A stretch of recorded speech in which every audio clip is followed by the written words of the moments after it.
प्रचाराच्या शेवटच्या दिवशी मुख्यमंत्री फडणवीसांच्या 7 जाहीर सभा। प्रचाराच्या शेवटच्या दिवशी मुख्यमंत्री कुणावर निशाणा साधणार याकडे सर्वांचं लक्ष।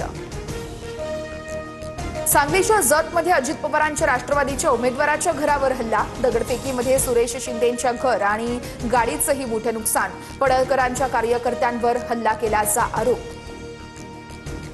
अकोल्यामध्ये एमआयएमच्या महिला नगरसेवक पदाच्या उमेदवाराच्या पतीवर जीवघेणा हल्ला। राजकीय वादातून तेलगोटे यांच्यावर हल्ला झाल्याची प्राथमिक माहिती। शिरूरच्या बोरहाडे मळा या ठिकाणी आमदार ज्ञानेश्वर कटकेंच्या गाडीची मुलीला धडक। धडकेमध्ये मुलीला दुखापत। उपचार सुरू। मुंबईतील 11 विभागांमध्ये आज आणि उद्या पाणीपुरवठा बंद, तर काही ठिकाणी कमी दाबानं पाणीपुरवठा केला जाणार। जलवाहिनीच्या कामांचा पाणीपुरवठ्यावर परिणाम।